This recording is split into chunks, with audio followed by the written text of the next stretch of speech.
À l'époque des gravières, on ne pensait pas du tout que d'extraire du gravier en grande quantité allait poser des problèmes pour la vie de la Dordogne. Absolument pas. Parce qu'il y en avait plusieurs des gravières, les unes derrière les autres. Et ça faisait travailler du monde, ça générait de l'argent et c'était très bien comme ça. Sur ce site, jusque dans les années 80, il y a eu une importante activité d'extraction de granulats. Il l'a profondément transformé et puis qu'il l'a complètement banalisé en termes d'habitat et de biodiversité. Il y a eu tellement de graviers qui ont été extraits, le cours de la Dordogne avait été un petit peu modifié, tellement on avait fait des trous énormes. L'objectif des travaux qu'on a voulu faire ici, c'était de rajeunir ce site, de faire ce que la rivière habituellement peut faire naturellement avec des crues morphogènes et avec l'énergie de l'eau.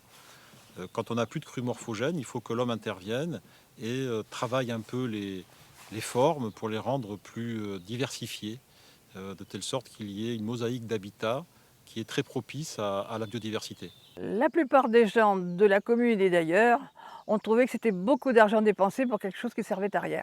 Ce n'est pas vraiment les travaux, les passages de camions qui ont heurté la population, c'est surtout le prix des travaux qui s'est affiché sur la grande pancarte à l'entrée du site de la gravière du Lilou là-bas. Ah ça oui, ça, dépenser tant d'argent pour quelque chose qui ne servira à rien, c'était incompréhensible. C'est vrai que ces projets, ça coûte de l'argent. On est vite sur des montants à 100, 200, 300 000 euros. La première chose déjà, c'est que c'est des montants qui sont presque anecdotiques par rapport à beaucoup d'aménagements. On rappelle qu'un rond-point, par exemple, c'est 500 000 euros dans sa structuration, donc il faut remettre aussi les choses un peu à leur place. Maintenant, ça s'est un peu calmé, mais je ne suis pas sûre que la plupart des gens apprécient ce qui s'est fait. Je ne pense pas qu'ils comprennent le bénéfice que va en retirer la nature. Par rapport à ce qu'il était avant, on peut voir par des images en vue aérienne un milieu fermé, un îlot de bois, de petits massifs forestiers entre la rivière Dordogne et la Couanne de Gaulle, qui est derrière nous.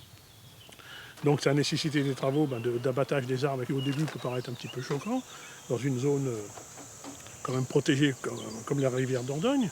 Un milieu fermé, ça va être très peu propice à la nidification de beaucoup d'espèces. Ce sera quelques espèces d'oiseaux qui sont dans les arbres, comme par exemple quelques pics ou quelques passereaux.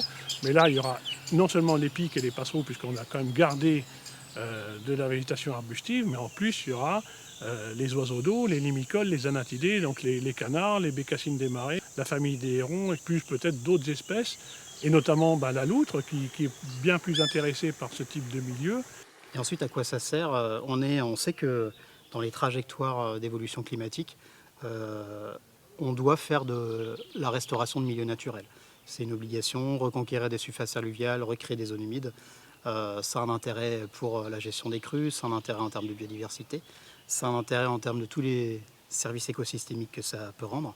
Donc reconquérir ces milieux alluviaux qui ont été perdus par la rivière et gagnés par l'homme, c'est une nécessité. Quelques personnes ont un autre regard maintenant que les travaux sont faits, parce qu'on en parle beaucoup dans la France entière et ailleurs, qu'il faut revenir vers des endroits naturels, qu'il faut laisser les plantes, les animaux, tout ça revivre dans un cadre qui leur est propre. Oui, il y a effectivement une loi de reconquête de la biodiversité qui a été votée il y a quelques jours à peine à l'échelle de l'Europe, et il y a des ambitions claires en termes de restauration de milieux qui ont été affichées. Et donc ce type de projet qui vise la restauration de milieux naturels et notamment de milieux alluviaux fait partie de cette stratégie à l'échelle européenne. Ce type de travaux de restauration de Couanne, de réouverture des milieux, est totalement bénéfique pour la biodiversité de ces sites. Ces milieux sont essentiels à la vie d'un cours d'eau. Comme on l'a dit tout à l'heure, il y a des interconnexions indispensables entre ces zones d'eau morte et les zones du cours principal. Donc ce sont des zones d'une production de biodiversité assez énorme, que ce soit au niveau des insectes, et des amphibiens et des poissons. Donc tout l'intérêt réside dans essayer de retrouver un fonctionnement naturel du cours d'eau comme il a pu l'être par le passé, avant les interventions humaines que sont les barrages, les extractions. Le fait qu'il y ait eu ces grands travaux à Gaulle, j'espère bien que ça va faire revenir le poisson. Et puis s'ils sont tranquilles, à mon avis, ils vont pouvoir pondre, grandir, et puis s'éparpiller partout dans la Dordogne après.